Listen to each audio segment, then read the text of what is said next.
Bismillahirrahmanirrahim. Assalamualaikum warahmatullahi wabarakatuh. Selamat siang, salam sejahtera untuk kita semua. Om Swastiastu.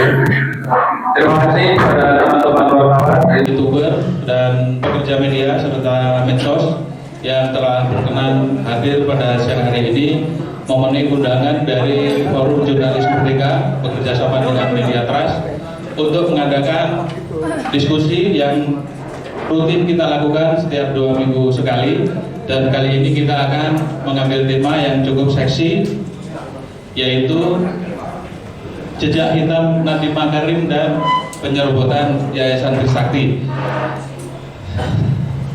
Sebelumnya marilah kita panjatkan puji syukur kehadirat Allah SWT bahwa kita semuanya pagi siang hari ini diberikan kemudahan untuk melangkahkan kaki ke tempat ini, bersilaturahmi, melaksanakan kewajiban kita masing-masing, terutama mayoritas kita adalah jurnalis yang bertugas menyampaikan kebenaran kepada masyarakat luas. Salawat dan salam mari kita sampaikan ke junjungan Nabi kita, Nabi besar Muhammad SAW, beserta keluarga, sahabat, dan mudah-mudahan kelak kita di akhir zaman mendapatkan syafaat dari beliau. Baik, di hadapan teman-teman semua, maaf, ini kerjasama antara Forum Jurnalis Merdeka dan Media Trust ID yang bisa diakses di media online. Di hadapan teman-teman semua setelah hadir, berkaitan dengan tema yang kita bahas adalah yang sebelah kanan saya adalah Profesor Dr. Anak Agung Gede Agung. Untuk teman-teman yang seusia dengan saya pasti tidak asing lagi siapa Pak Prof. Anak Agung. Buat yang di bawah saya yang masih junior, saya perlu menyampaikan Prof. Dr. Anak Agung Gede Agung ini adalah putra pahlawan nasional dari ide Anak Agung Gede Agung, di mana telah menjadi nama jalan di Mega Kuningan ya Prof.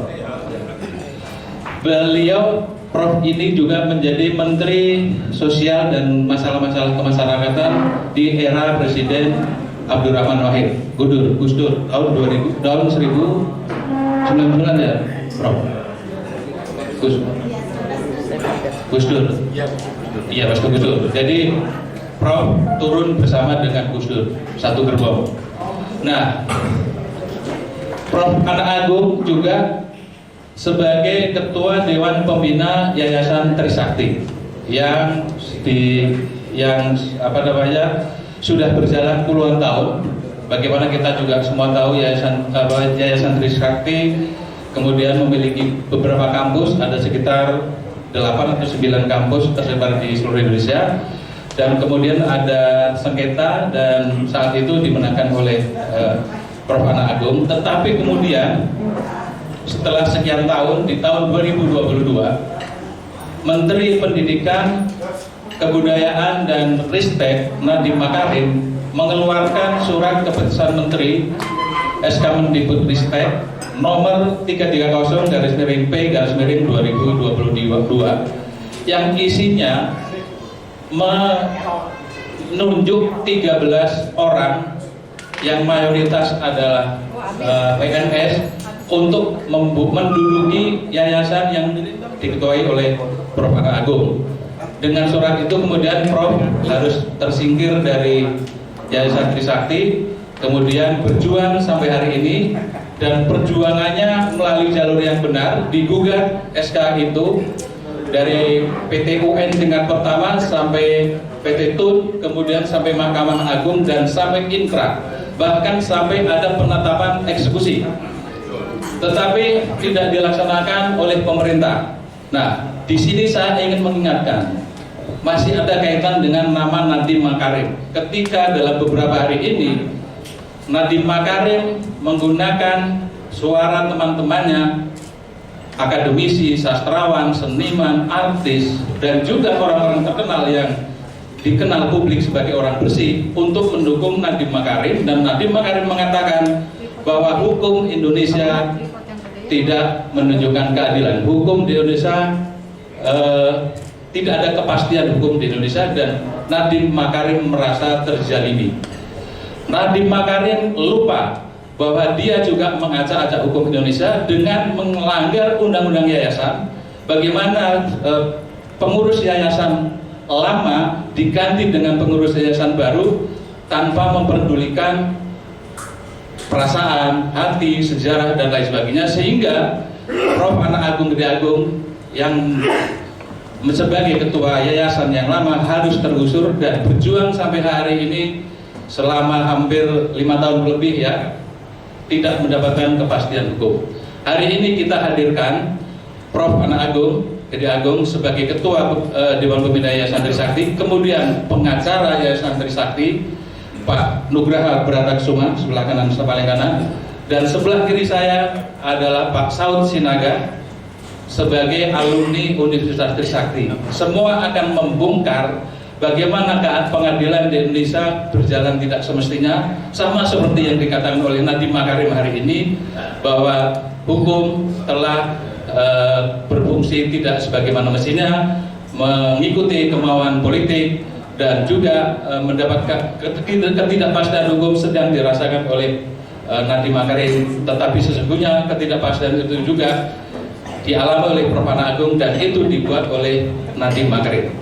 Pertanyaan saya, Prof, bagaimana rasanya ketika pledoi Nadiem Makarim ditolak oleh jaksa, dan jaksa tetap menyarankan kepada majelis hakim Nadiem supaya dihukum 18 tahun penjara, denda 1 miliar, dan uang pengganti 4,8 triliun rupiah.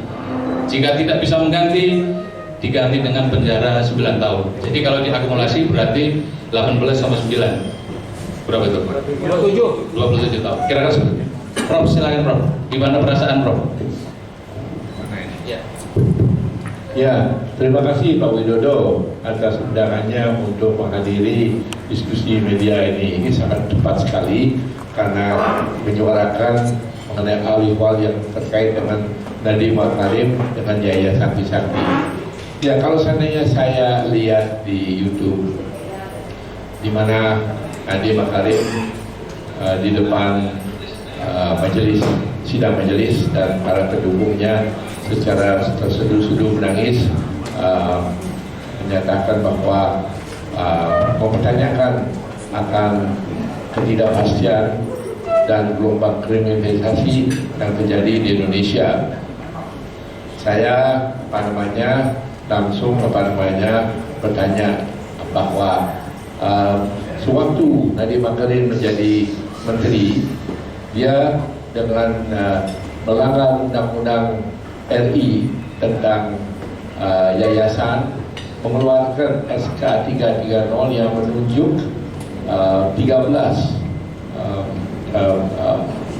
pejabat aktif pemerintah untuk duduk di pembina yayasan kami. Jelas-jelas ini SK ini suatu pelanggaran yang dibuktikan dengan 6 lapisan putusan pengadilan, termasuk putusan Mahkamah Agung, dan juga seperti yang dibilang oleh Bapak Widodo, penetapan eksekusi yang menyatakan dengan jelas bahwa SK ini melawan hukum dan juga melawan hukum, dan wajib SK itu dihapus. Ya. Nah, inilah yang menurut saya suatu keputusan yang tepat, karena selama ini kita berjuang untuk kebenaran, keadilan di Yayasan Trisakti. Justru yang dizolimi adalah Yayasan Trisakti, yayasan kita ini, ya, yang sudah jelas dibenarkan oleh putusan Mahkamah Agung yang inkrah dengan penetapan eksekusi. Ya. Nah, sebagai akibat daripada SK ini, yayasan menderita kerugian yang amat sangat besar sekali. Ya. Antara lain, para dosen, para guru besar, semuanya ragu akan kepada siapa dia harus merujuk, apakah itu ke pemerintah atau ke Yayasan Trisakti. Ya. Dan ini keraguan ini mengakibatkan kemandekan di dalam proses belajar mengajar daripada para siswa dan dosen. Ya. Belum lagi hal-hal yang lainnya yang kerusakan terjadi. Bahkan yayasan sampai sekarang belum bisa membuka atau menggunakan rekening banknya. Ya, nah ini semua mengakibatkan kemandakan. Bahkan mempengaruhi juga proses kurikulum daripada universitas. Ya. Ini sangat mengakibatkan kerusakan dan hal yang merugikan bagi yayasan, universitas dan anak perguruan tingginya itu. Jadi saya persilahkan kepada kawan-kawan di media, kenapa dikeluarkan SK 330 ini, ya, dengan tujuan apa? Ya sudah jelas saya tidak perlu menjelaskan kembali. Tetapi yang jelas adalah bahwa Nadiem Makarim yang mempertanyakan bahwa tidak adanya kepastian hukum di Indonesia dan bahwa terjadi gelombang kriminalisasi. Justru dia itu sewaktu dia berkuasa menjadi menteri mengeluarkan SK yang ternyata dan terbukti oleh putusan-putus Mahkamah Agung dan penetapan eksekusi yang sudah inkrah dinyatakan melawan hukum. Jadi sudah jelaslah bahwa yang melawan hukum ini secara putusan Mahkamah Agung yang inkrah merupakan adalah SK yang dikeluarkan oleh Nadiem Makarim. Nah, di pihak lain Pak Widodo, saya juga ingin mempertanyakan kenapa kok setelah mengalami 6 lapisan tahap putusan pengadilan yang jelas menyatakan bahwa SK 330 ini melawan hukum, ya, kenapa kok pemerintah ini tidak melaksanakan penetapan eksekusi yang diamalkan oleh Mahkamah Agung? Ya. Nah ini yang harus dipertanyakan, ya, karena justru hal yang demikian inilah yang mencerminkan ketidakpastian daripada hukum di Indonesia. Yayasan Trisakti dengan Universitas dan Perguruan Tinggi itu adalah suatu institusi yang besar yang sudah mengabdi kepada nusa dan bangsa, melahirkan ribuan tunas bangsa-bangsa kita untuk mendapatkan pendidikan yang lebih baik.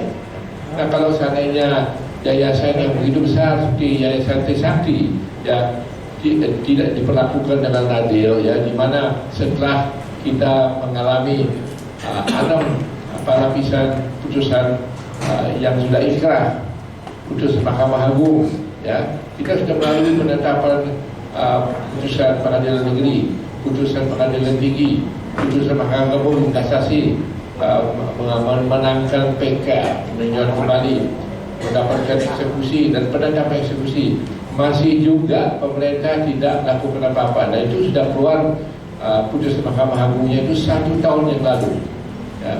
Dan saya sendiri dengan kawan-kawan di Trisakti, di Yayasan Trisakti, sudah berkali-kali bersurat dengan pejabat-pejabat ini. Saya sendiri mendatangi Menteri Pendidikan, kita sendiri datang menemui Menteri Hukum, tapi tidak ada apa-apa sama sekali hal demikian ini untuk melaksanakan putusan Mahkamah Agung ini.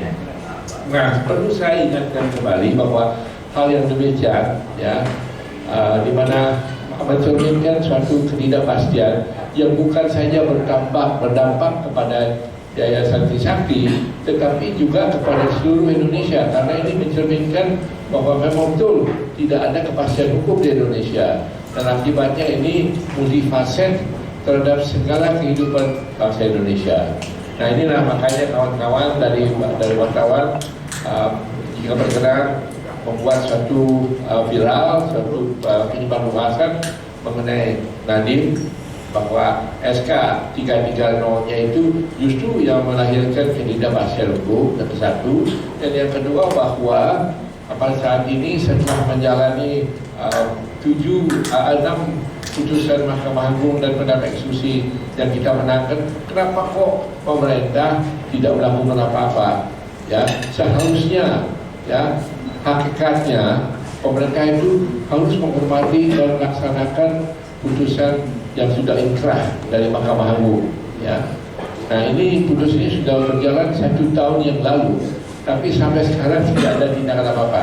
Nah mungkin kawan-kawan dari media bisa menyuarakan hal ini, mengapa hal ini bisa terjadi di negara hukum seperti Indonesia, di negara demokrasi seperti Indonesia, di suatu organisasi yang merupakan ujung tombak daripada reformasi dulu. Harusnya pemerintah sadar bahwa ini terjadi karena suatu institusi besar yang sudah memberikan begitu banyak kontribusi terhadap kemajuan tunas-tunas bangsa kita. Begitu kita yang Pak Wid, menurut saya.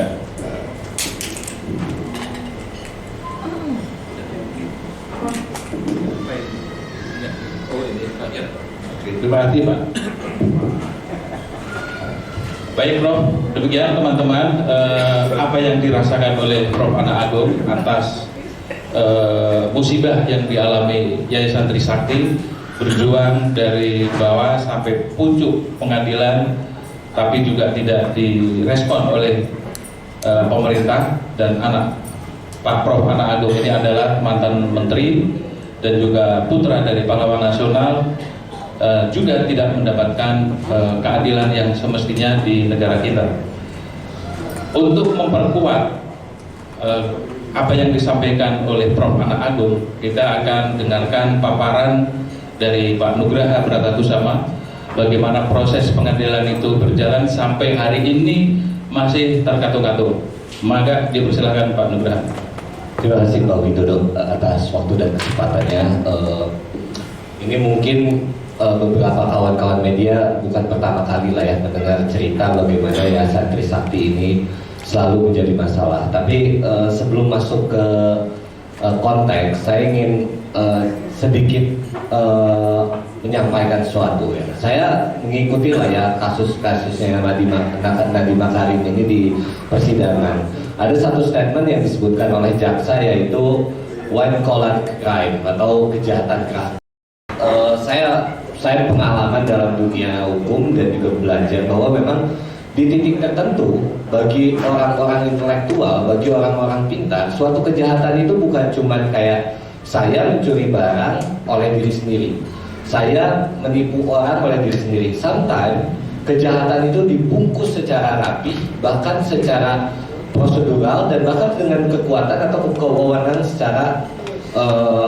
secara hukum gitu. Jadi saya ingin menjelaskan kenapa saya bermaksud bercerita seperti itu, karena saya ingin menjelaskan bahwa saya melihat kasus Trisakti ini sebagai pribadi, saya melihat seperti white collar crime, kejahatan tingkat dewa, kejahatan yang menurut saya ini aktor intelektual yang tinggi. Kenapa? Jadi begini, dalam undang-undang yayasan tahun 2001 yang diperbarui 2004 itu jelas setiap yayasan atau yayasan itu kan menaungi perguruan tinggi swasta, itu jika melakukan perubahan itu wajib namanya rapat pembina. Jadi kalau misalnya saya Prof. Pak Widodo ini pembina ingin mengajak siapa, itu harus bikin rapat dulu lalu bawalah keputusan.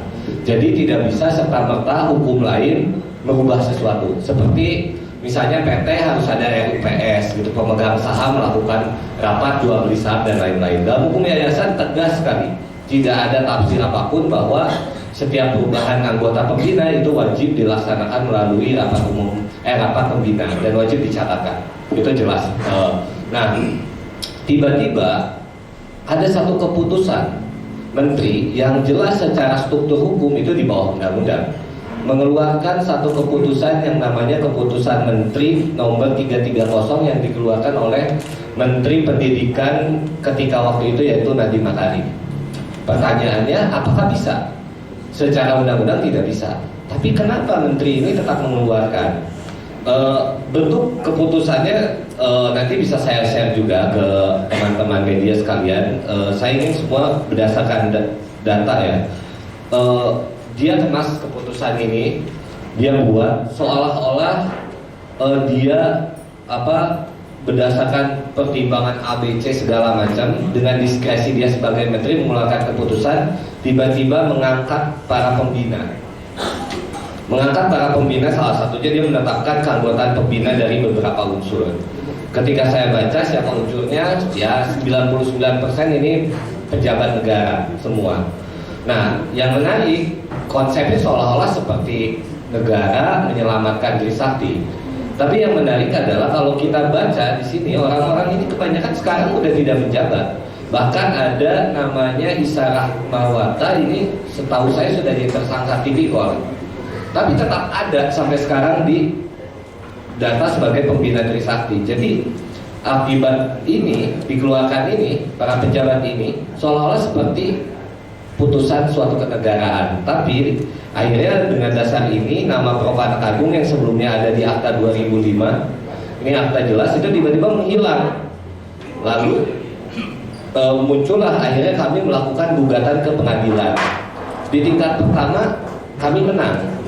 Kami menang memutuskan bahwa putusan ini batal karena melawan hukum, pertimbangan hakimnya cukup baik, membatalkan, dan pada pokoknya ini tidak berlaku. Namun sebelum masuk ke persidangan kedua, banding dan lain, yang menarik adalah keputusan ini disodorkanlah ke notaris yang bernama Andisona Ramadini. Andisona ini akhirnya menjabarkan, membuatlah akta perubahan dari akta 2005. Aktanya Prof. Anak Agung terakhir, dan ini semua tertulis dalam data AHU ya, SABH, ini nanti bisa saya sharing juga. Ini data resmi semua, jadi aman dan terbukti yang valid. Mohon maaf. Jadi data ini akhirnya menunjukkan kenapa udah jelas ini salah, kok Andi Ramadini, Sona Ramadini ini mengeluarkan. Ketika saya baca isi aktanya, didasarkan pada keputusan menteri. Nah, makin ngaco, udah keputusan menterinya batal, dilakukan dari undang-undang yang salah, yang dikeluarkan oleh Nadiem Makarim. Nah, setelah itu kami melakukan gugatan banding. Kami menang. Di gugatan kasasi kami menang juga. Lalu selanjutnya mereka melakukan peninjauan kembali. Padahal jelas undang-undang MK yang terbaru menjelaskan bahwa negara itu nggak boleh melakukan PK ketika kalah di petun. Tapi dia mengajukan. Sengebet itu dengan Trisakti saya juga nggak paham. Tapi kami menang lagi. Jadi 4 kali kami menang. Selanjutnya kami lakukan permohonan eksekusi. Diterima lalu dieksekusi. Bahkan setelah kami lakukan bahwa berturut-turut kami semua menang. Selanjutnya kan seharusnya Menteri Pendidikan Nadiem Makarim itu mengeluarkan bahwa mencabut, tidak pernah satupun statement atau surat yang mengatakan bahwa ini dicabut. Oke, saya paham dalam literatur hukum bahwa setiap putusan itu tanpa perlu dia lakukan sudah pasti tidak batal. Tapi yang aneh adalah akta yang sudah didasarkan oleh Kepmen tadi, Kepmen ini itu dimasukkan dan ada di SABH AHU. Itu orang-orang yang diangkat menjalankan aktivitasnya mengambil alih Trisakti. Jadi saat ini kalau ke Trisakti itu mantan-mantan pejabat, udah nggak pejabat kebetulan, mantan-mantan pejabat, pensiunan pejabat ngurusin sekarang, ngurusin kampus. Bahkan saya dapat informasi dari alumni dan ada data-data nanti bisa disampaikan mungkin oleh Bang Saud, gajinya sampai ratusan juta. Ada bukti pajak, ya wajar lah mereka nggak mau melepas gaji ratusan juta, pensiunan nggak gampang Pak, gitu kan.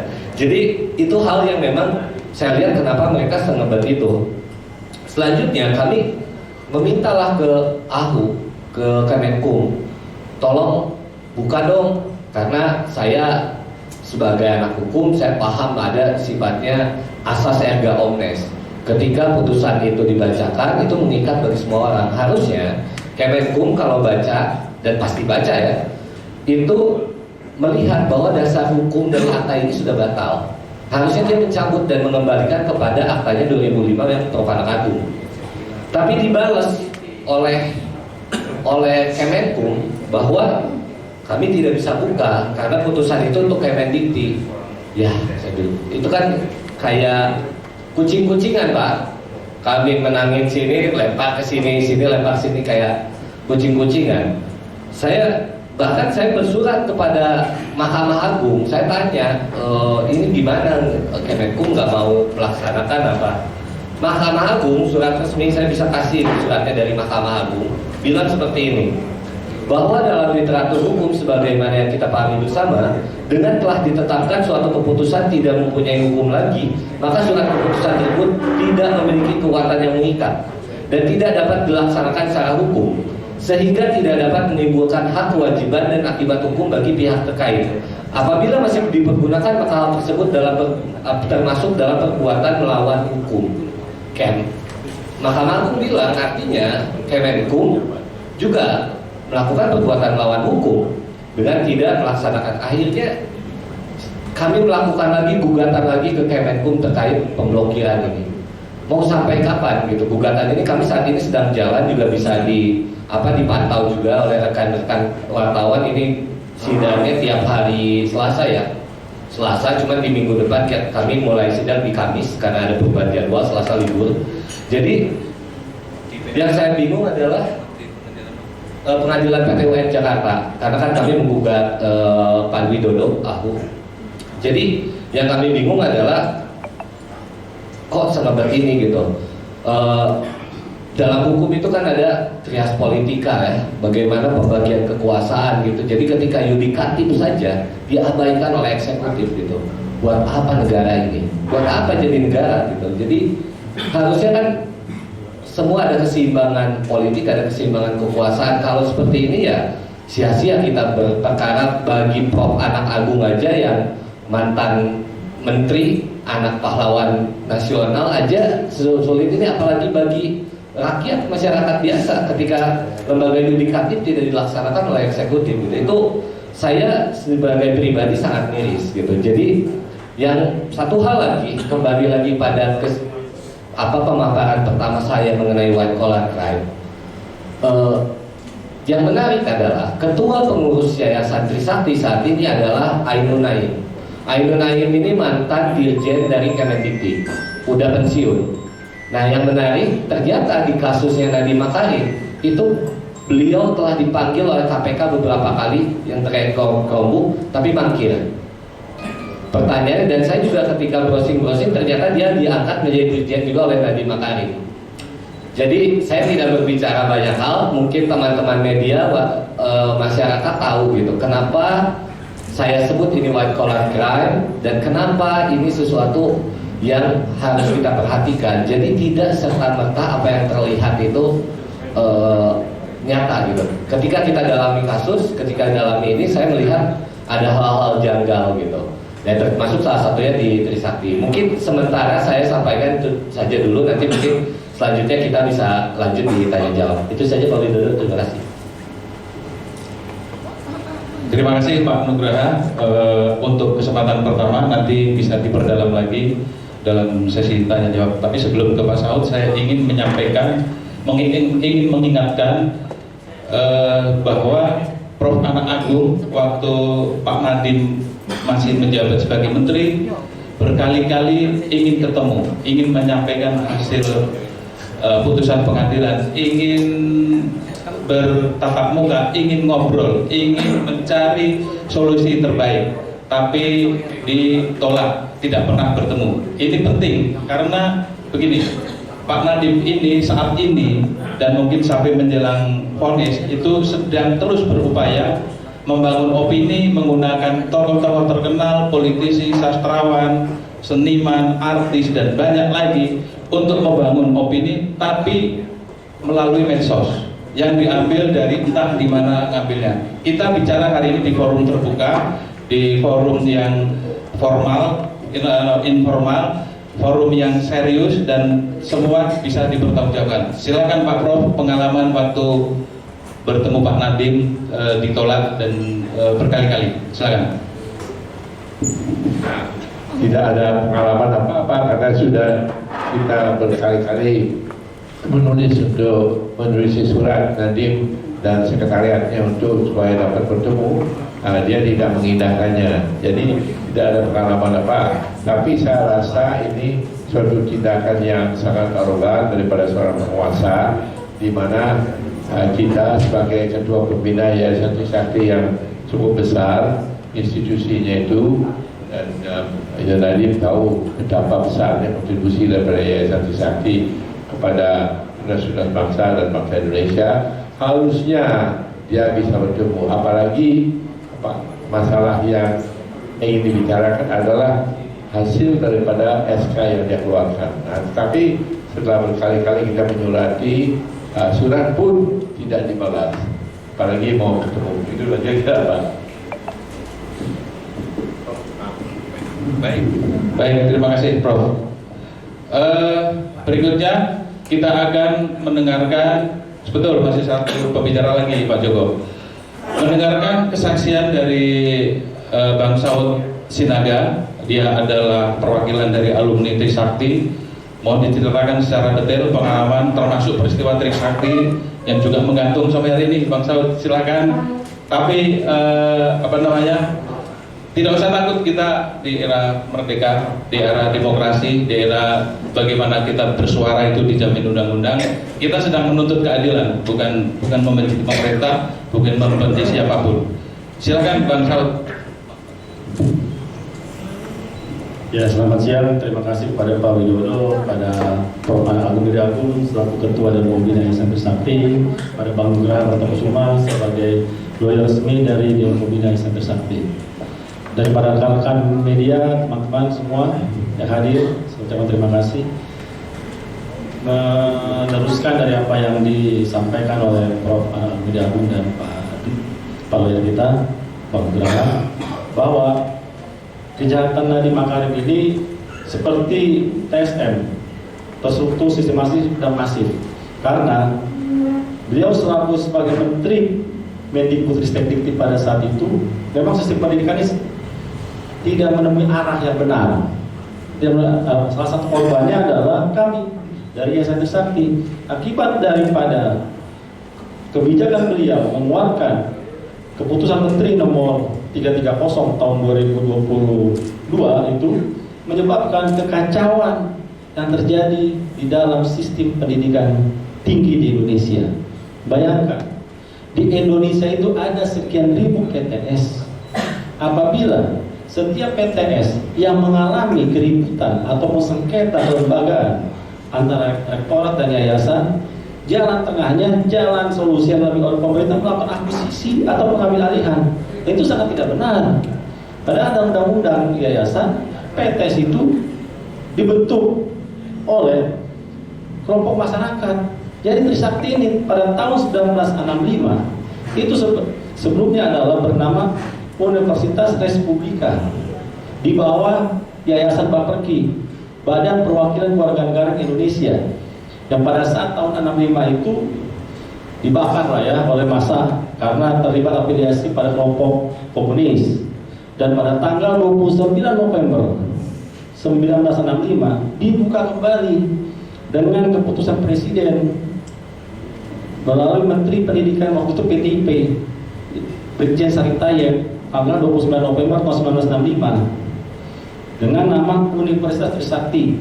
Pada saat pembukaan Universitas Trisakti pertama kali itu memang belum terbentuk badan hukum, dibentuk badan hukum itu pada tanggal 26 Januari 1966 dengan Elisa Ponda. Terus melakukan perubahan struktur, perubahan yayasan sampai 2005 terakhir itu apa Sucipto yang diakui. Terakhir ada terjadi pemblokiran tahun 2011 oleh Kementerian Hukum dan HAM. Nah, pada saat konflik itu sebenarnya pihak pemerintah sudah ada kesepakatan lah dengan pihak Rektorat Universitas Trisakti dan dengan Yayasan Trisakti yang pada saat itu Prof. Agung tahun 2021 ya Prof ya, sebagai ketua pembina ya Prof ya, adanya badan bekerja untuk melakukan rekonsiliasi bersama. Nah, harusnya pemerintah ini kan sebagai wasit, dia sebagai mediasi harusnya memberikan solusi untuk penyelesaian kasus Trisakti yang sudah ada ketetapan hukum, tetapi malah mereka melakukan pembegalan pembegalan terhadap PTS yang dibentuk oleh masyarakat dengan mengeluarkan Kepmen 330 tahun 2022 dengan susunan pembina dari beberapa unsur kementerian, yaitu Kementerian Dikti, Kementerian Keuangan, dan Kementerian Hukum dan HAM. Apakah ini dibenarkan? PTS yang aktenya masih hidup, yang sejatinya itu hanya diblokir, belum dicabut, tiba-tiba pemerintah melakukan KM 330 untuk membentuk Yayasan Trisakti dengan nama yang sama, dengan akte yang dibuat-buat, yaitu akte Anisona yang terbit tahun 2023. Jadi kan terjadi pembegalan, berarti ini kan bagian daripada mafia pendidikan yang diketahui oleh Nadiem Makarim tersebut. Tapi Nadiem Makarim melalui operatornya saat itu adalah Profesor Ainun Naim, yang waktu itu terjadinya kasus Chromebook, dia bertindak selaku Sekjen Kementerian Muda Ristek. Dan ternyata apa yang disampaikan oleh Pak Nugraha, Ainun Naim pada 6 Agustus 2025 sudah menjadi target KPK, target operasi KPK. Bayangkan dia sebagai seorang sekjen, masa tidak mengetahui pelelangan, lelang. Saya ini seorang konsultan, saya sering melakukan pekerjaan-pekerjaan lelang, di mana dalam Kementerian Sekjen itu adalah sebagai kuasa anggaran dan juga menetapkan perjalanan anggaran. Nah, ini ada, saya dapat berita, ini Ainun Naim ini sudah menjadi terpanggil oleh KPK. Dan ini kami meminta ke KPK segera memanggil kembali Ainun Naim supaya dia tidak mengacak-acak Yayasan Trisakti dan Universitas Trisakti yang sudah inkrah putusannya dengan nomor putusan Mahkamah Agung 227 yang terbit yang diputuskan tanggal 17 Desember 2025. Dan sekarang kami juga baru mengetahui bahwa Ainun Naim dan teman-teman itu digaji dengan sangat tinggi menggunakan dana mahasiswa. Karena apa? Saya tahu persis.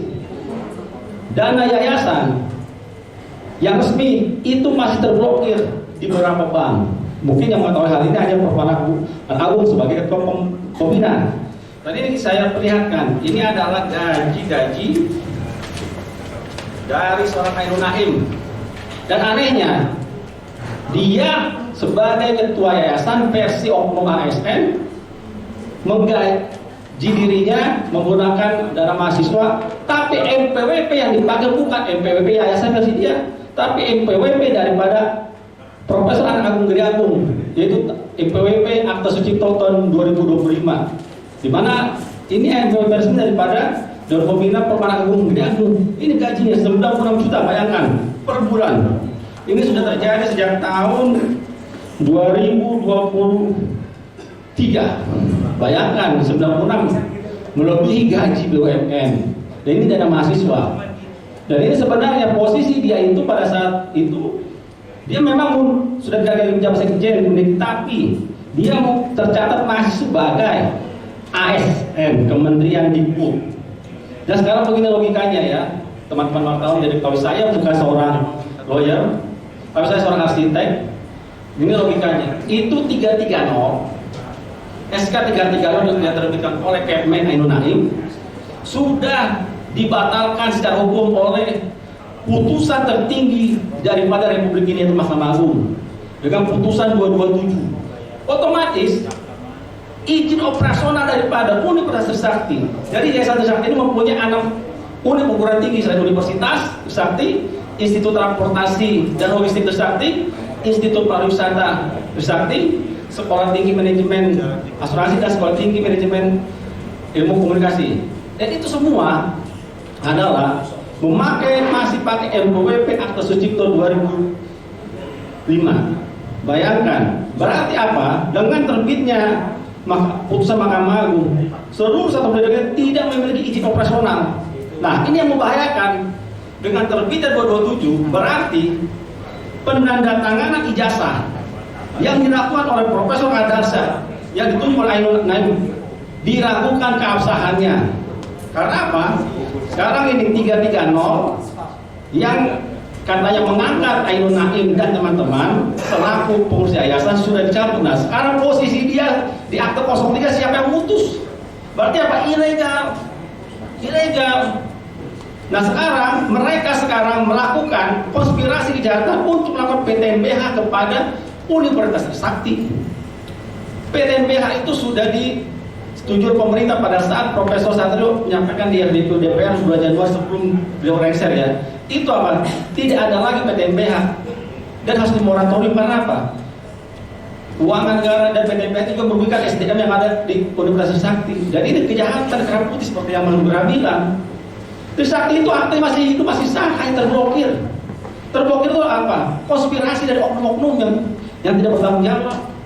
Nah, di sini Profesor Anak Agung sudah dinyatakan secara sah dengan kewenangannya sebagai Ketua Pembina dengan putusan Mahkamah Agung 227. Nah, kami harapkan kepada pemerintah saat ini, yaitu Bapak Presiden Prabowo, untuk memperhatikan, membersihkan mafia pendidikan tinggi yang merugikan PTS-PTS. Apabila Trisakti berhasil dibegal oleh oknum ASN ya, berapa ribu PTS yang gemuk, yang asetnya banyak seperti BINUS, Tarumanegara, Parahyangan yang lainnya dibegal, diaturlah konflik mereka, nanti datang pemerintah sudah dibikin PTNBH, diakuisisi, datanglah oknum lagi, terbilang 33 versi A, B dan C. Nah ini yang membuat rusaknya pendidikan itu terjadi di saat Nadiem Makarim sebagai Mendikbudristek Dikti. Dan ingat pada saat Nadiem Mendikbudristek terjadi pada kasus suap jalur mandiri. Jalur mandiri itu merugikan PTS. Dan ada beberapa teman-teman waktu itu yang ikatan alumni yang saya kenal ya, yang kampusnya hampir begal. Itu lapor pada saya. Oh ini Trisakti. Nah ini kita harapkan dari hari ini konvensi kita membantu pemerintah untuk membongkar mafia pendidikan tinggi. Dan salah satunya adalah segera kepada KPK memanggil kembali saudara Ainun Naim untuk apa? Memeriksa apakah ada aliran kelompok itu di Yayasan Trisakti versi dia. Karena apa? Apabila itu terjadi ya mungkin kita menyiapkan berapa ribu SDM di Universitas Trisakti. Nah, baik dari saya sebagai alumni dan juga sebagai kita praktisi pendidikan sangat-sangat kecewa lah dengan situasi di mana lembaga pendidikan tinggi malah isinya para mafia kerap putih ya. Terima kasih. Baik, terima kasih Pak Saud. Sudah sangat gamblang kita hadirkan korban, penasihat hukum dan juga alumni dari Universitas Trisakti. Kita beri kesempatan pada teman-teman yang mau bertanya. Dipersilahkan pertama Pak Joko, 3 pertanyaan penanya ya. Kedua Pak, nanti sebutkan namanya dan media, Pak Yusuf Legur. Pertama Pak Joko silakan. Bang Dosi mic-nya Bang Dosi. Oh, Bang Dosi. Ya silakan. Assalamualaikum warahmatullahi wabarakatuh. Saya ikut bela sungkawa teman-teman Sivitas Akademika Trisakti. Karena di situ ada dulu Pak Profesor Budiarto, itu adalah putusan kami di Agraria UI. Saya ingin bertanya pada kita semua, apakah kita masih percaya terhadap hukum? Tidak ada yang bisa dipercaya. Jadi putusan Menteri tadi 3 pernah dilemahkan itu sama dengan peraturan Menteri 5-5-nya. Si Makarim itu juga Nabil maksudnya Nadiem ya. Karena kalau Makarim bapaknya nggak enak. Nadiem ini itu juga menimbulkan kerusakan yang mendalam di kampus-kampus soal dengan menggunakan soal kekerasan seksual sebagai alat politik untuk menjatuhkan pertarungan di sini. Bagaimanapun di universitas kan ada semacam pertarungan apa yang itu ada. Dan di Trisakti kita tahu memang jangan-jangan memang mereka akan menggunakan akan mem-PKK-kan itu Trisakti karena dulu kan itu Republika. Itu adalah universitas yang fakultas kedokterannya lebih hebat dari UI waktu itu. Saya tidak akan membawa ke sana, tapi apapun yang Anda sudah peroleh upaya hukum sampai PK saja tiap ya, meskipun PK itu kan nggak boleh lagi negara melakukan PK. Itu kan gara-gara Orde Baru dulu. Jadi zaman Pak itu siapa yang saya salah itu jasa aku saudara masih ingat kalau ingat sejarah sejarah kita. Jadi tidak ada jawaban lain dan tidak ada menilai bahwa negara ini ketika hukum sudah tidak bisa dipercaya, bagaimana kekuasaan legislatif, kekuasaan yudikatif tidak bisa jalan, yang dimainkan oleh eksekutif. Ketika itulah politik determinan atas hukum, dan hukum hanya menjadi bambunya politik yang sekarang ini dikuasai oleh mereka. Mereka siapa yang udah nggak jelas peraturannya, apa yang akan dicari. Jadi negara ini siapa lagi, kepada siapa lagi, dan kepada badan apa lagi kita mempercayainya. Jadi kita tidak bisa mengatakan sekedar bahwa siapa tadi Naim ditangkap, mereka di KPK, apalagi penegak hukum, si coklat tua, si KPK yang diisi oleh mereka berdua itu ya sudah nggak jelas kok. Mereka punya target sendiri, nangkap sendiri, adil sendiri, main sendiri. Jadi saya ingin mengatakan bahwa kita hanya doa yang bisa kita lakukan. Dan kalau Anda melangkah lebih jauh di atas doa adalah revolusi. Tidak ada yang bisa dipercaya di negara ini. Saya kira itu. Assalamualaikum warahmatullahi wabarakatuh. Terima kasih Pak Joko. Revolusi ya, catat ya, catat. Nomor kedua, Mas, silakan maju. Iya. Dari mana Mas? Sebutkan. Ya, nama Clemens Karunga atau JakartaTV.com. Ada. Jadi ini suatu diskusi yang menarik ini karena kalau kita diskusi. Jadi saya tadi juga menganalisis apa yang disampaikan oleh Pak Prof dalam konsep hukumnya, bahwa upaya hukum yang paling tertinggi itu sudah diputuskan. Tidak ada upaya hukum lain dari mereka. Jadi kasus ini sebenarnya mirip-mirip dengan YPSPN, Yayasan Pengelola Sarana Pers Nasional. Mohon izin Pak Prof, Bapak tadi anak pejuang, ya. Saya cucunya juga pejuang, Bapak saya juga pejuang. Kalau saya punya nenek itu Pak, yang di Tasikmalaya itu namanya Fred Kodongan, itu kakek saya. Saya pernah pejuang juga. Jadi kalau kata-kata semangat berjuang ini jangan pernah takut. Kita kalau menyampaikan suatu kebenaran, ya, menyampaikan suatu, jangan pernah takut siapapun. Masalah mati itu sudah takdir. Ya, kalaupun kita bergerak, kita memperjuangkan kebenaran keadilan, apapun konsekuensinya menurut saya pribadi, saya nggak pernah takut. Karena apa? Kalau saya berjuang untuk kebenaran keadilan, Tuhan itu maha adil kan? Kita percaya Tuhan semua kan? Kalau kita berjalan dalam kebenaran keadilan, Tuhan pasti akan membela dan akan mengirim orang-orang yang akan membela kita sampai kapanpun. Percaya sama saya. Kita berdiri pada kebenaran dan keadilan. Kita sekarang lagi memperjuangkan kebenaran dan keadilan. Akan ada Pak, akan dikirim, Tuhan akan kirim Pak. Siapa-siapa yang akan mendampingi Bapak. Itu pengalaman saya Pak. Saya sebagai direktur LBH Pers Pak, sering diminta orang Pak, dari Blitar, dari Kalimantan membantu. Saya orang kecil aja Pak, nggak perlu dipublis. Tapi saya berkantor Dewan Pers sudah sejak tahun 99 Pak. Pak Prof, saya ketua koperasi wartawan, direktur LBH Pers yang bisa membantu orang yang nggak mampu, sekaligus pemimpin redaksi JakartaTV.com. Ada YouTube-nya, ada juga TikTok-nya segala macam.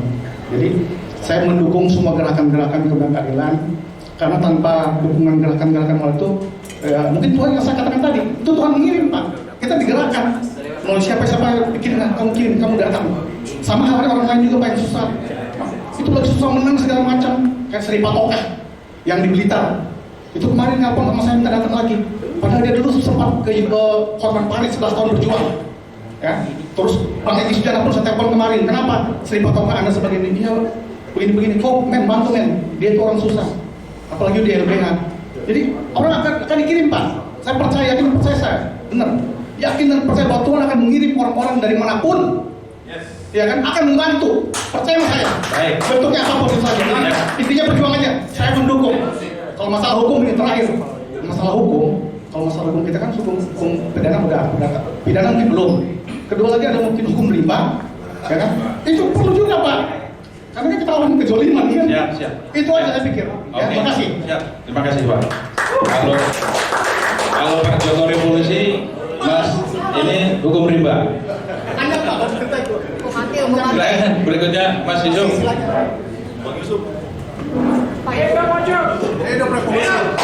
Kita dudukin ya.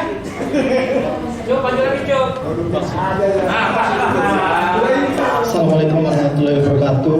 Selamat siang menjelang sore dan salam sejahtera. Yang kami hormati Bapak Profesor Dr. Anak Agung Gede Agung, beserta narasumber yang lain dan forum yang kami muliakan. Pertama saya ingin mereview sedikit refleksi tentang historis dari Trisakti. Tadi sudah disampaikan Bang Saud bahwa dari Bapeki kemudian dicetuskan namanya dan filosofinya oleh Bung Karno di 29 November 1965. Jadi kalau kemudian ditarik dengan kasus yang sekarang, maka sesungguhnya ini bukan lagi persoalan aspek historis ideologis, tapi ada persoalan kapital di mana ada kepentingan ekonomis di situ. Dan ini menjadi salah satu faktor yang memicu distorsi apapun ya, dengan membawa nama ideologi, sejarah, dan negara. Itu yang pertama. Jadi saya pikir dari sini kita bisa menangkap motifnya jelas. Kenapa kemudian kasus Trisakti mengemuka. Kemudian yang disampaikan oleh Pak Nugraha Ratakusuma bahwa ini bukan lagi sekedar white collar crime, tapi ini sudah menjadi state organized crime. Kita tidak tahu apakah Nabil Makarim melakukan abuse of power pada saat dia menjadi menteri ini dia sendiri terpisah atau dia menjadi irisan dari kekuasaan yang lebih tinggi.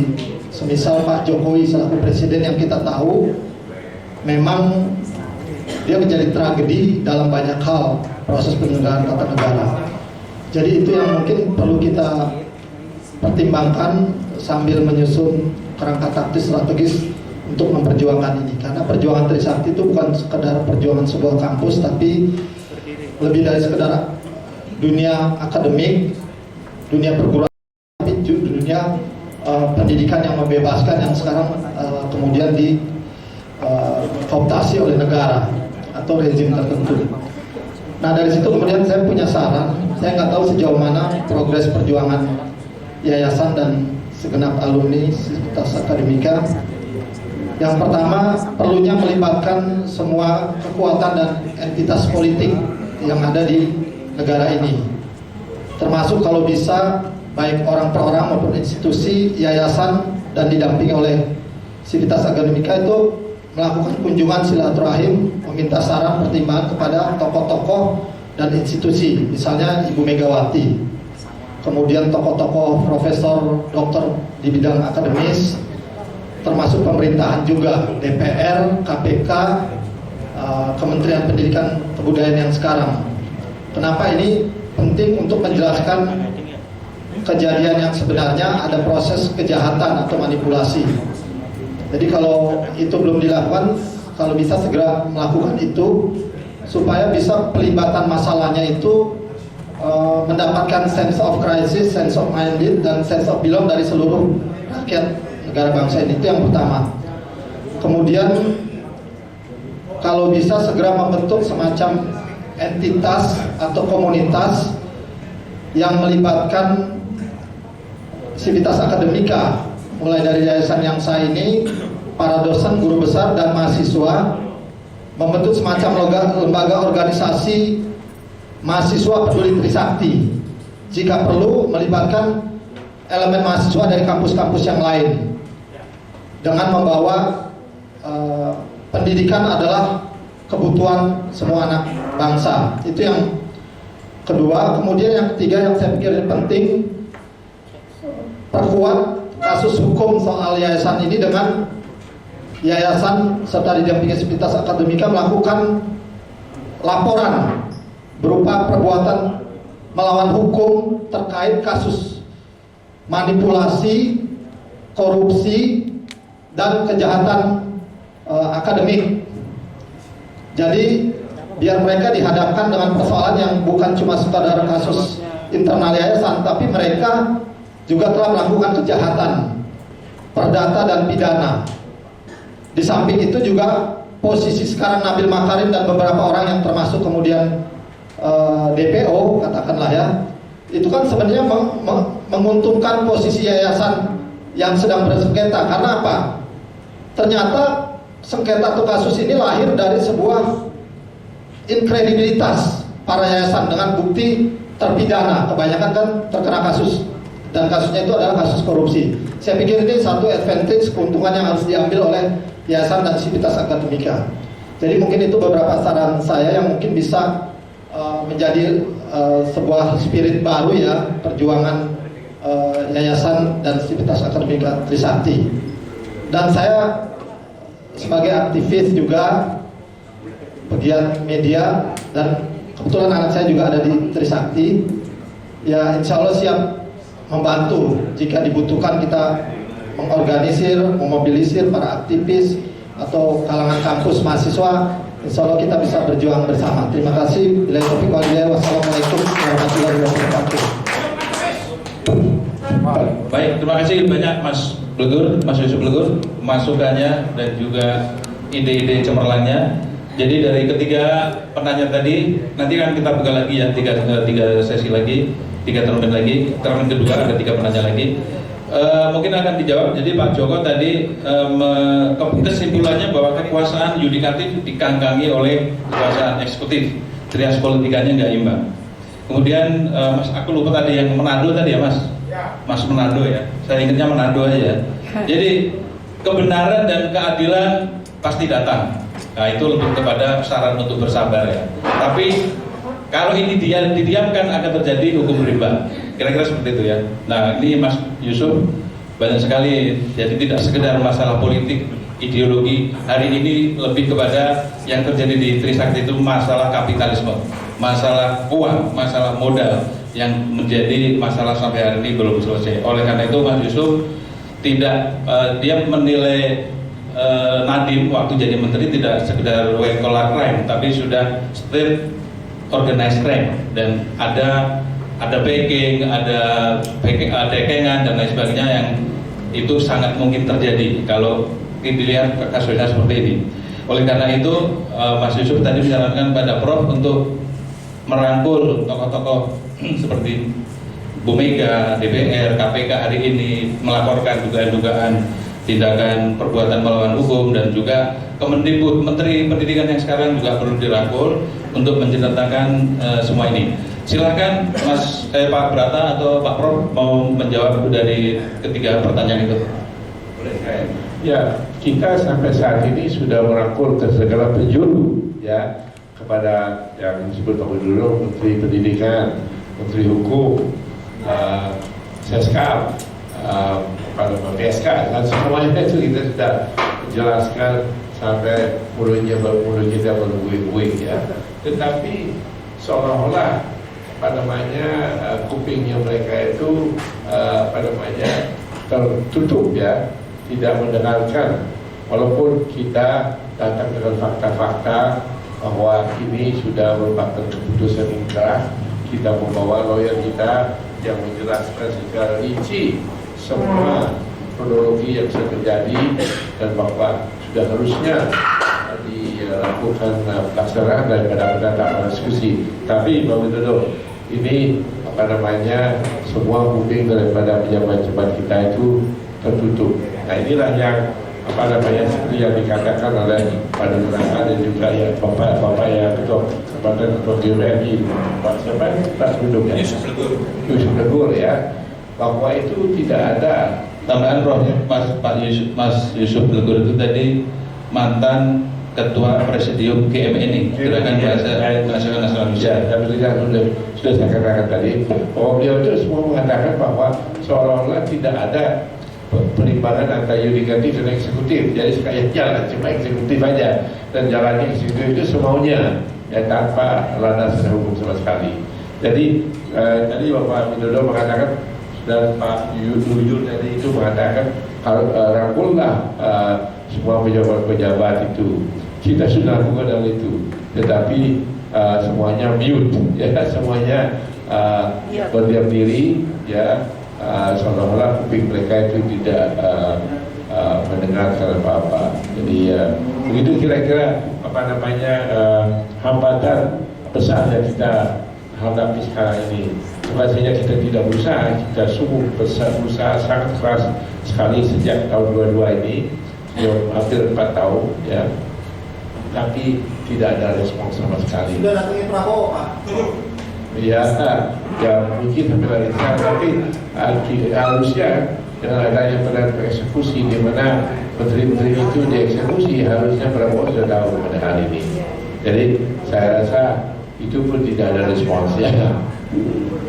Baik Prof, terima kasih. Pak Nugraha mau menambahkan, silakan. Terima kasih Pak Widodo. Tadi dari ketiganya seru banget ya Pak, membara-bara, dan saya merasakan tiga penanya yang saya pikir sangat mencintai negeri ini ya gitu. Cuman saya sedikit membahas juga gitu. Tadi dibilang apa langkah yang secara politik. Tadi kan saya bicara secara hukum, mungkin sedikit agak bergeser ke politik. Apa yang sudah kami lakukan, sebetulnya kami telah banyak ketemu dengan beberapa menteri. Bahkan yang pertama kita temui waktu itu adalah Pak Mahfud MD ketika menjabat menjadi Menko Polhukam. Saya jelaskan secara terperinci secara hukum. Yang menarik adalah apa yang ditangkap Pak Mahfud, saya sampai pertama tuh bingung. Saya tuh sangat ngefans sama beliau gitu dengan pemikiran hukumnya. Oh, Pak Mahfud ini menjadi bagian dari pengambil alihan Trisakti gitu. Saya bingung kenapa gitu. Kenapa? Waktu pas ketemu, saya berdebat panjang lebar. Akhirnya saya mendapat satu poin. Ternyata Pak Mahfud itu dibekali informasi yang salah. Salah satu contohnya adalah dibilang itu para pembina Trisakti itu mau ngambil alih aset negara karena di Grogol itu kan ada putusan pengadilan bahwa itu tanah negara. Terbukti dari dia memasukkan aset itu dalam akta. Saya sampai bingung. Bukti kepemilikan aset itu kan sertifikat hak milik, HGB, HPL, tidak ada. Ini katanya dimasukin tanah itu ke dalam akta yayasan, itu seolah-olah menjadi milik. Saya cek di akta yayasan tidak ada. Andai kata ada, Mas, come on lah. Masa saya kalau gitu saya bikin akta yayasan, saya tulis aja Senayan tanah milik saya, terus jadi milik saya kan tidak. Itu dan informasi banyak salah. Sampai di satu titik kami berdebat sekitar hampir 2 jam. Di akhirnya Pak Mahfud sadar apa yang beliau sampaikan tuh, apa yang beliau ketahui salah. Di akhir pembicaraan beliau menyampaikan, saya kebetulan bisa mempertanggungjawabkan ini dan ada saksi juga Pak Prof Anak Agung. Dia bilang bersama waktu itu adalah Pak Jan Hendri Gafar, beliau mantan Deputi 6 dari Menko Polhukam, mantan Sekretaris dari Mahkamah Konstitusi. Dia sampaikan Pak Mahfud, Pak Jandri, tolong serahkan kembalikan Trisakti ini pada Prof Anak Agung. Tapi syaratnya itu tanah kembalikan negara ya. Saya sampaikan waktu itu, iya dong Prof, itu memang tanah negara, kami tidak akan ambil. Dan kami pun tidak punya legal standing untuk punya itu. Ya udah Pak Jandri urusin ya. Setelah itu hilang. Saya kontak-kontak tidak dijawab. Ya akhirnya Pak Mahfud sibuk dengan jadi Wapres lah. Sewaktu itu ada pengalaman juga, kami bertemu dengan Prof Brian ya Prof. Dengan Menteri Pendidikan yang baru ya, Menteri itu sempat. Yang menarik adalah ketika saya masuk, saya sebagai kuasa hukum dilarang untuk masuk, hanya boleh Prof. Sampai akhirnya saya tunggu di luar, saya tunggu sambil standby di depan pintu, sampai akhirnya di ujung saya masuk aja dengan dinginnya. Prof Anak Agung itu meminta kontaknya Pak Brian untuk bisa memberikan ini. Ternyata dijegal oleh sekjen diktinya. Oh nanti Prof, saya kasih langsung nanti ini. Sampai akhirnya saya follow up sekjen diktinya ngilang. Ternyata saya baru tahu dirjen diktinya ternyata sekarang jadi ketua pembina Yayasan Trisakti yang sekarang. Jadi saya melihat artinya ini ada banyak layering yang mengubah cerita, mengubah fakta. Ada satu lagi menarik, ketika saya ketemu dengan Kemenkum, Menteri Pak Supratman, saya bercerita, apakah ini kami jelaskan segala macam dan lain-lain. Setelahnya tidak ada juga jawaban. Tiba-tiba ada yang datang ke kita, orangnya udah jadi pakai rompi oranye, Silvi Karim datang ke kita.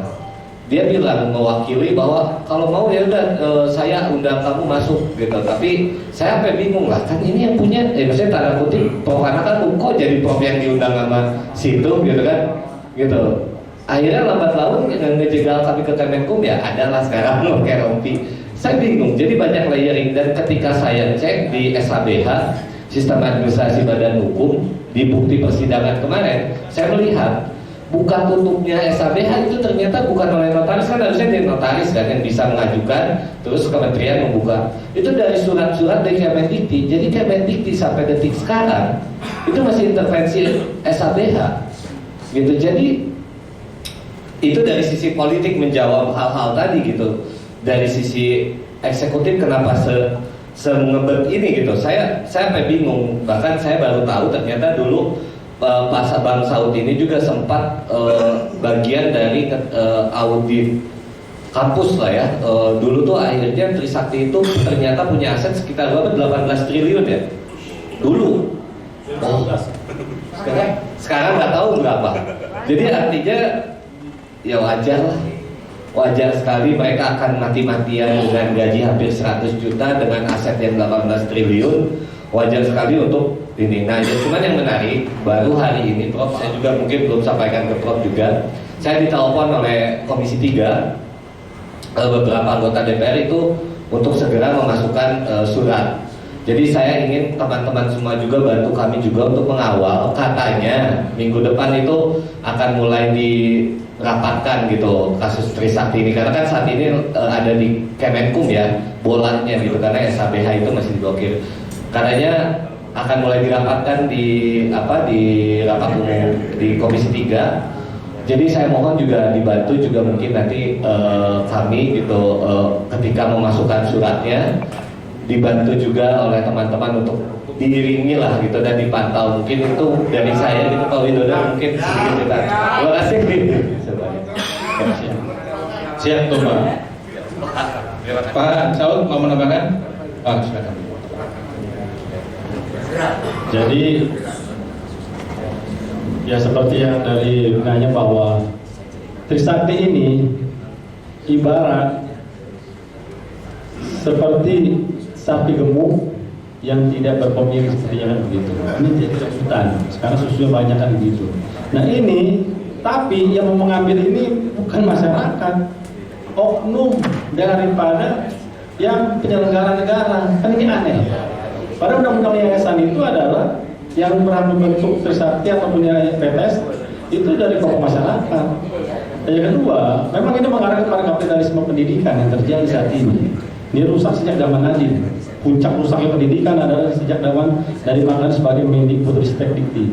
Dia tidak punya pengalaman sebagai ibaratnya praktisi pendidikan atau punya usaha di bidang pendidikan, tapi dia sebagai seorang pengusaha Gojek, ibarat ini ya, tukang ojek jadi rektor, ini seperti Nadiem ini, gitu. Akhirnya apa? Pembegalan. Dan dia tidak peduli pada birokrat di bawahnya. Ini terjadi sekelas Ainun Naim. Dia udah seperti saya bilang yang terstruktur, sistematis masif. Pada saat dia jadi sekjen, dia bermain menguangkan SK 330, memasukkan seluruh unsur kementerian menjadi pembina. Tapi setelah dia tidak menjabat sekjen, dia tunjuk dirinya menjadi ketua badan pengurus presiden. Dan untungnya kita ada seorang Prof Anak Agung yang masih care pada Yayasan Trisakti melakukan gugatannya Prof. Ya, kita berterima kasih pada Prof Anak Agung sampai menang pada PK yang harusnya seperti yang Manggara bilang PK ASN itu tidak sesuai, tidak bisa karena sudah ada PKMA, tapi dia tabrak aturan. Ya alhamdulillah puji Tuhan dimenangkan, kebenaran itu ada kebenaran. Nah ini Trisakti yang ada sekarang ini tidak punya lagi legal standing untuk operasional. Bayangkan 16.000 mahasiswa di universitas saja ya, itu belajar tanpa izin operasional pendidikan tinggi. Mereka hanya bermain di akte 03. Akte itu kan pasti kan ada akarnya. Berarti jasanya palsu, Pak? Bisa dikatakan begitu. Tapi saya bilang tidak palsu ya, keabsahannya. Yang tantangan itu. Dan ingat, Prof Kadarsya pada saat dia diangkat sebagai PJS Rektor itu memakai SK Menteri. Nah setelah dia itu dia pakai SK Ainun dan dia belum berhenti sebagai ASN dulu. Dan dia ada pelanggaran kode etik juga. Jadi ini tabrak semua. Bayangkan seorang pelaku pendidik tabrak hukum tanpa memberikan contoh. Ini miris kita. Dan itu ada Kementerian Pendidikan yang mengelola. Nah sekarang ini kan, tapi mereka bermain, kita punya badan hukum dan mereka arahkan Trisakti jadi PTNBH. Gimana ceritanya Trisakti PTNBH? Yayasan yang nggak ada legal standing lagi. Legal standing 330 izin operasional. Ini saya nggak berpikir, ini saya dapat informasi bahwa pihak Dikti rapat dengan pihak universitas melakukan PTNBH. Ini sekarang mereka melakukan pembodohan publik loh. Kan aneh ini. Pendidikan tinggi udah tahu 330 itu produk menteri yang sudah dicabut oleh Mahkamah Agung meneruskan PTNBH. Nah, yang namanya PTNBH non APP katanya undang-undang belum ada. Bursi itu semua. Jadi apa yang mereka incar adalah aset Trisakti dibegal oleh pemerintah, oknum pemerintah sendiri. Saya katakan pemerintah, oknum pemerintah. Ainun ini dan CS ini berlindung memakai sarana Dikti. Terus seperti yang mengungkapkan Dirjen Dikti sebagai ketua pembina di Yayasan Trisakti. Nah sekarang menunjuk Abdul Haris ini pakai SK mana? Abdul Haris Dirjen Dikti saat ini dia memakai SK siapa yang menunjuk? Polos ada di akte. Nah ini pembegalan ya. Bayangkan Trisakti korban pembegalan daripada kerah putih mafia pendidikan tinggi di Dikti. Dan ini harus dibongkar. Dan ini kita ingin agar ini tidak terjadi di PTS-PTS yang lainnya. Bayangkan puluhan ribu mahasiswa belajar ijazah tanda kutip ya keabsahannya. Terima kasih.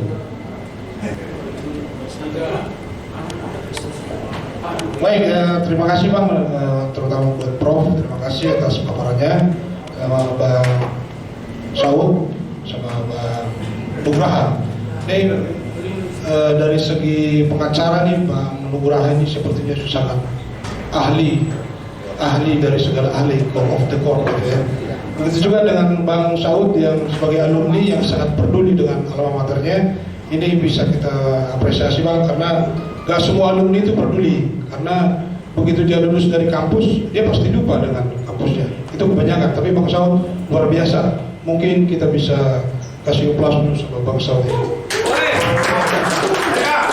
Berikutnya, tapi yang mau saya tanyakan ini sangat politis mungkin ya, karena dari berbagai macam usaha, upaya,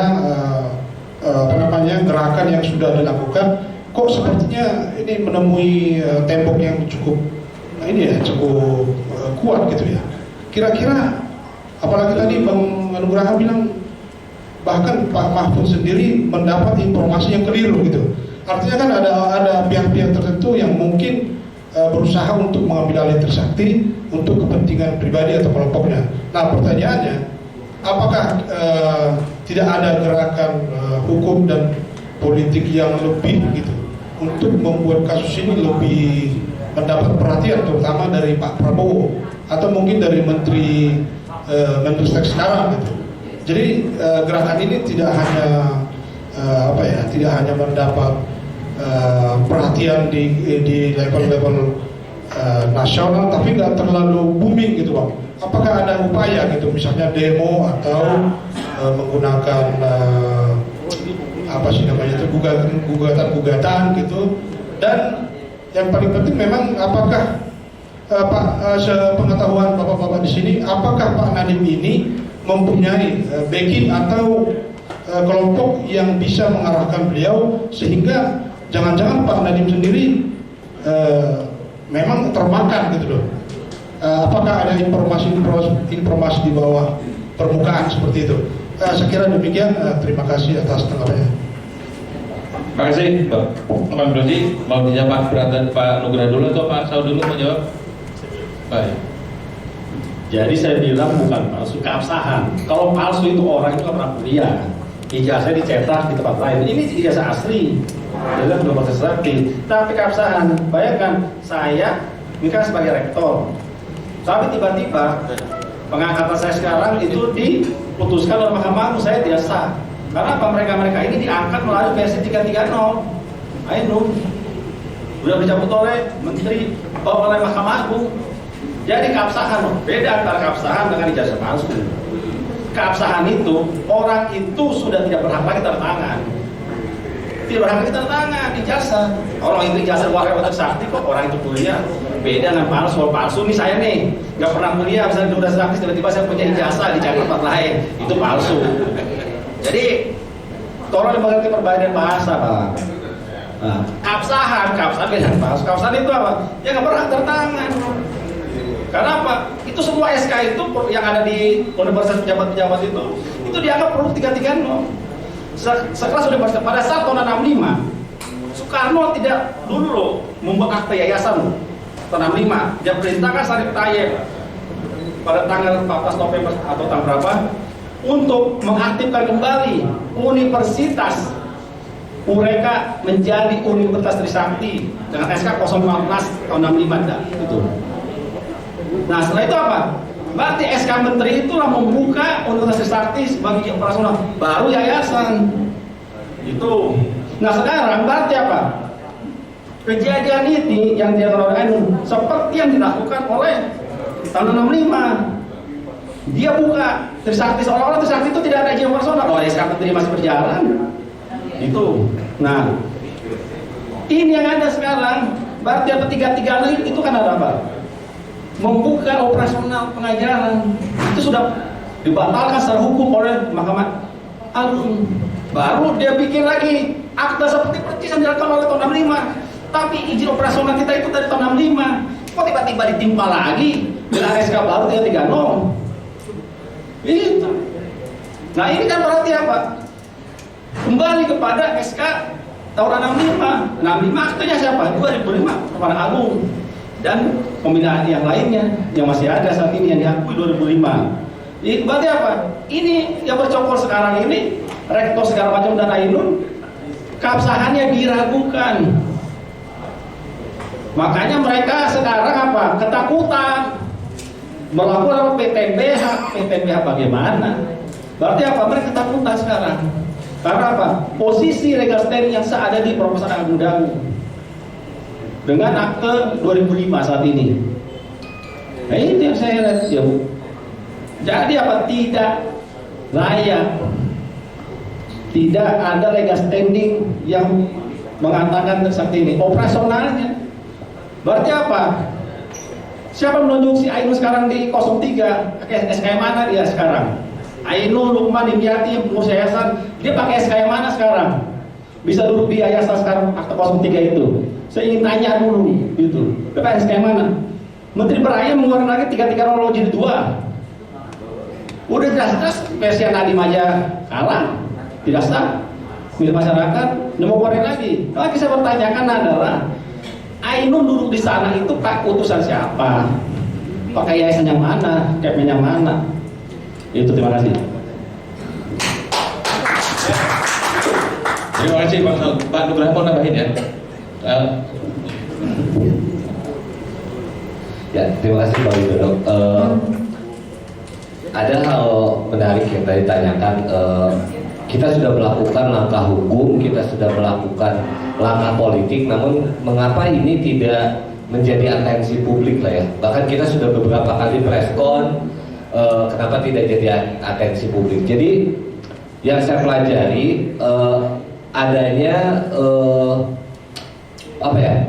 Pembungkusan seolah-olah ini menyelamatkan aset negara. Jadi begini. Tadi dijelaskan Bang Saud bercerita dan tadi juga ada yang tahu mengenai sejarah Trisakti. Dulu Ureka, Bapperki itu swasta lalu diambil alih oleh pemerintah. Nah pemerintah kalau mengambil alih dalam konteks hukum itu adalah dimakan nama dia menjadi PTN harusnya dibiayai oleh APBN dan lain-lain. Tapi ketika itu diputuskan untuk menjadi PTS dengan membentuk suatu yayasan. Meskipun di dalamnya ada Pak Sarip Tayyip sebagai Menteri Pendidikan dan Pak Sidunata sebagai kolonel dari TNI, tapi hukum yayasan dari dulu sebelum undang-undang yayasan itu sifatnya untuk masyarakat. Jadi kalau ditanya yayasan itu milik siapa, tidak ada satupun. Bahkan Prof. Anak Agung pun bukan pemilik yayasan. Pemilik yayasan adalah masyarakat. Masyarakat menunjuk pembina untuk mengelola. Nah, itu konteks hukum yayasan dari dulu. Nah jadi ketika aset dan lain-lain ini milik yayasan, menjadi yayasan artinya pure itu bukan pemerintah. Tapi karena didirikan dan diuruskan oleh pemerintah, diwajibkan untuk adanya ex officio atau orang-orang pemerintah menjadi pembina. Pertanyaan saya di 2005 seolah-olah waktu itu narasi yang dibuat adalah oh ini pribadi. Tapi harus digarisbawahi, Prof. Anak Agung dulu Menteri Sosial, Pak Hasyim Jalal dulu Dirjen, banyak Pak Wikianggi Menteri Keuangan. Itu para pembina ini dulunya juga pejabat, bukan berarti. Cuman ya memang sudah pensiun lalu tapi menjalankan sebagai amanahnya sebagai pembina. Nah, seolah-olah narasi yang selalu digembor-gembor adalah Trisakti konflik gitu. Padahal waktu itu konflik adalah yayasan dengan universitas. Ketika lembaga swasta berkonflik ya ranahnya ranah swasta. Memang ada gugatan, dimenangkan ya sudah ranah swasta. Pemerintah tidak serta-merta bisa ambil alih. Kalau gitu sedikit ada orang ribut pemerintah ambil.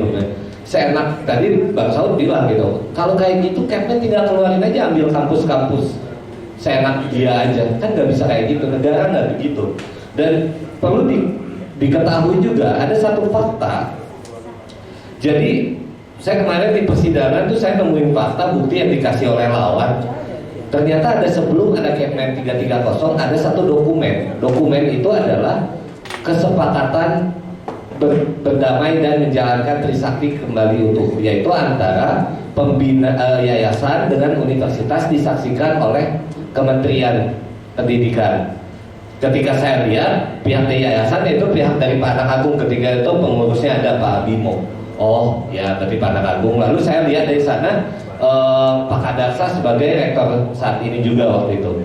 Oh berarti udah damai, sudah tidak ada masalah nih menjalankan. Dan tapi di tengah-tengah itu ada mediator dari Kementerian Pendidikan, namanya adalah Ainun Naim. Jadi sepertinya ini orang awalnya jadi mediator, terus akhirnya masuk tahu keadaan, terus akhirnya dia menggunakan powernya. Ya saya nggak tahu ya, mungkin ini asumsi saya. Bisa jadi ya dia berbicara dengan Nadiem atau apapun yang akhirnya Nadiem mengeluarkan. Strategi ini seolah-olah sangat terstruktur sekali gitu. Jadi saya kembali lagi ke tadi pertanyaan awal, kenapa ini seolah-olah tidak ini? Karena seolah-olah narasi yang mereka bangun adalah menyelamatkan. Tapi sampai detik sekarang fakta-fakta tadi ditunjukkan gaji, fakta-fakta juga ada baru, juga fakta ternyata banyak, ada puluhan bahkan mungkin sudah tembus ratusan ya Pak Saud ya, surat yang datang dari para tenaga pendidik, dari staf di Trisakti yang dipecat, yang dipensiunkan ini, yang dicabut asuransinya. Itu tuh ada banyak surat ke Prof. Anak Agung yang meminta Prof. Anak Agung untuk segera mengambil alih. Jadi itu hal-hal yang menurut saya apa yang menjadi kendalanya di kita tidak punya akses, mereka punya uang karena uang miliaran dipegang oleh mereka kan. Jadi memang agak kesulitan dari sisi itu, mereka punya kuasa, punya uang, makanya mungkin ya saya sebagai pribadi yang meminta dibantu juga lah untuk kedepannya. Mungkin itu dari saya Pak Widodo. Baik Pak Nurul, terima kasih. Jika tidak ada lagi yang bertanya, kita akhiri. Tapi sebelum diakhiri, kita ingin mendengarkan dulu closing statement dari Prof. Anak Agung. Dipersilakan Prof.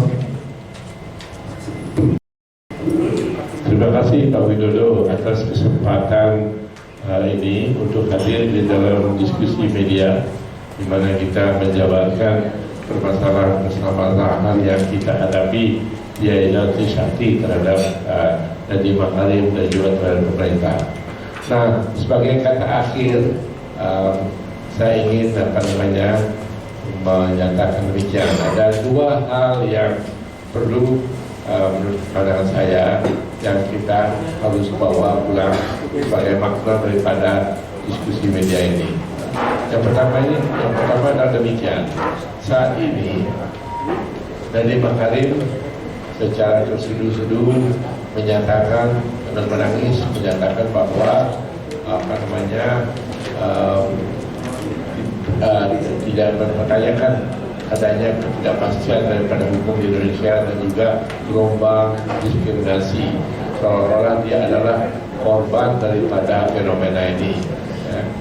Nah, dan sebagai akibat daripada itu ya dia banyak mendapatkan dukungan dari berbagai kalangan selebriti, figur-figur politik, dan kalangan bawah dan sebagainya. Nah, dalam hal ini ya, saya minta supaya kawan-kawan media ya, bisa mendalami apa yang tadi kita ulas mengenai siapa sebenarnya dan apa sebenarnya dia oleh Nadiem ya. Bahwa justru tindakannya dia ini ya, dalam mengeluarkan SK 330 yang sudah dibatalkan melalui putusan peradilan tertinggi dari Republik ini, yaitu Mahkamah Agung ya, yang dinyatakan bahwa itu melawan hukum ya, dan wajib dihapus ya, dibatalkan. Maka kawan-kawan ini bisa melihat apa sebenarnya yang menimbulkan ketidakpastian hukum ya, dan yang merusak tatanan hukum di Republik ini sih sebagai akibat daripada SK 330 tidak lain dan tidak bukan adalah perbuatan daripada Nadiem Makarim. Jadi sebagai pengimbang ya daripada dukungan yang diberikan kepada Nadiem oleh begitu banyak orang, ya saya nggak tahu apakah dukungan ini merupakan dukungan sukarela atau bagaimana, saya tidak tahu dan tidak terlalu internasional tahu. Tapi saya minta daripada kawan-kawan media supaya merupakan pengimbang bahwa sebenarnya yang menjadikan situasi ini tidak pasti hukum ya, adalah antara lain SK yang dikeluarkan oleh Nadiem Makarim. Jadi saya minta tolong kepada kawan-kawan di media untuk menyuarakan hal ini ya. Jangan hanya Nadiem mendapatkan dukungan karena dia terseduh-seduh menangis mengenai seolah-olah dia didiskriminasi oleh fenomena yang terjadi dengan ketidakpastian hukum dan gelombang diskriminasi yang dikatakan ada di Indonesia. Nah, jadi tolonglah kawan-kawan dari media untuk melakukan keseimbangan laporan ya, dan memberitahu juga apa sebenarnya, siapa sebenarnya Nadiem, apa yang telah dilakukan, siapa sebenarnya yang melakukan ketidakpastian hukum, siapa yang merusak tatanan hukum di Indonesia ini. Dan kawan-kawan bisa melihat dari apa yang kita bicarakan selama 2 jam lebih di sini, bahwa SK 330 ini seperti yang dikatakan oleh Pak Said adalah dan Pak Nugraha ya, itu mengakibatkan berbagai macam kegaduhan yang multifasat ya, yang antara lain ya merusak, merugikan secara besar-besaran identitas dan semua perguruan tinggi daripada Yayasan Trisakti ya, dan juga menimbulkan ketidakpastian di mana membuka peluang-peluang ya, di mana apa yang dikatakan oleh Pak Asal, mafia-mafia pendidikan masuk ya, di mana ada orang-orang yang mengambil alih, mencoba menduduki Yayasan Trisakti dengan memberikan bayaran kepada dirinya sendiri ratusan juta ya. Dan juga sebagai akibat daripada SK 330 ini, keabsahan daripada diploma-diploma yang diberikan oleh anak-anak kita ini ya menjadi tidak absah ya, antara lain itu. Jadi aspeknya, fenomenanya dan akibatnya sangat luas dampak. Nah inilah kawan-kawan dari media harus diangkat semua ini. Jangan hanya orang-orang merasa simpati karena kalis daripada Nadiem di depan sidang majelis dan di depan para pendukungnya itu, tetapi juga diceritakan faktanya apa yang sebenarnya terjadi. Terus yang kedua yang saya ingin kawan-kawan dari media mengambil makna daripada pertemuan kita ini adalah bahwa kenapa ya sampai sekarang ini setelah lewat 6 putusan Mahkamah Agung dan penetapan eksekusi di mana 330 itu sudah dibatalkan secara resmi, dinyatakan melawan hukum dan juga dinyatakan batal demi hukum. Kenapa kok pemerintah tidak melakukan apa-apa? Pemerintah merupakan instrumen eksekusi daripada pengadilan tertinggi di negara ini, yaitu Mahkamah Agung. Kenapa kita setelah berkali-kali berlipat ganda datang menemui semua menteri-menteri ini ada sekitar 13 menteri loh yang kita sudah temui, dan semua ini mute ya, kupingnya seolah-olah ditambal dengan wax ya, tidak mendengarkan kita. Jadi saya minta masa kedua daripada wanita ini, saya minta bantuan daripada kawan-kawan di media ya, karena kita sudah terus terang lelah dengan usaha kita menemui berbagai macam otoritas tetapi tidak mendapat reaksi respon. Nah, mungkin kawan-kawan dari media ini bisa membantu kita untuk menyadarkan pada pejabat-pejabat pemerintah untuk mendengarkan melaksanakan putusan Mahkamah Agung yang merupakan tugas mereka untuk melakukan ini.